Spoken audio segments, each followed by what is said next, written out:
Բարև ընկերներ, Արմավիրի մարզպետը անցել է քաղաքական վենդետաների։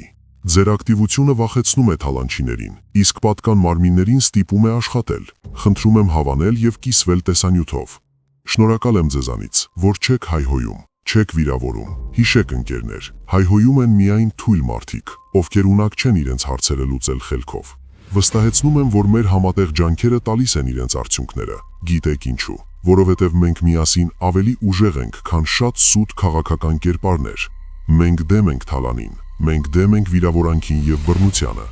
Ինչպես եւ ասացի, Արմավիրի մարզպետ Վահրամ Խաչատրյանը, ում Արմավիրում շատերը կոչում են Չոփ, անցել է քաղաքական հաշվեհարդարի։ Պարզվում է մարտի 30-ին մարզպետ Խաչատրյանը խզում է 2021 թվականին կնքված պայմանագիրը Արմավիրի մարզի Սարդարապատի միջնակարգ դպրոցի տնօրեն Կարինե Սմբատյանի հետ։ Այսինքն ազատում է զբաղեցրած պաշտոնից։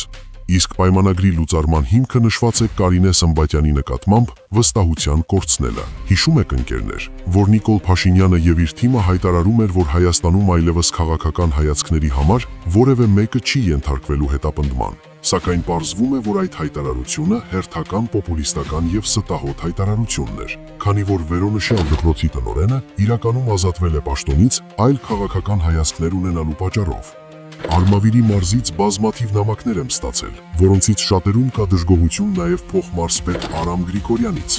Ըստ արմավիրցիների, փոխմարզպետը հրահանգել է, որպեսզի գաղտնալսեն դպրոցի տնօրեններին, իմանալ ով է վատ արտահայտվում իշխող քաղաքական ուժի նկատմամբ։ Ըստ օդում կախված լուրերի, սույն փոխմարզպետը ընկերական հարաբերություններ ունի նաև մարզպետի հետ եւ հանդիսանում է մարզպետի եղբայրո Սանիկը։ Իդեպ նույն լուրերի մարզպետի եղբայրը գտնվում է Ֆրանսիայում եւ զբաղված է անօրինական գործերով։ Պարոն Արամ Գրիգորյան, վստահ եմ տեսանյութից հետո փորձելու եք ձեր կապերը օգտագործել, որպեսզի իմանաք ով եմ ես։ Բայց ցավով պետք է արձանագրեմ, որ ձեր մոտ ոչինչ չի ստացվելու, եւ այդ դեպքում ստիպված կլինեմ բարձրաձայնել նաեւ ձեր այդ գաղտնի կապերի մասին եւս։ Ավելի լավ կլինի հրապարակային մեկնաբանեք տարածվող լուրերը։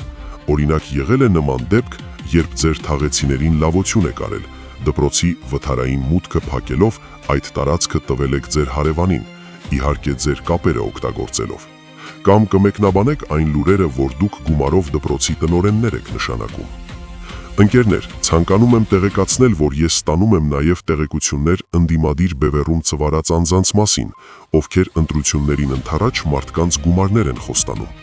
Հիմա ակտիվ աշխատանքներ ենք տանում դրանց բացահայտման ուղղությամբ։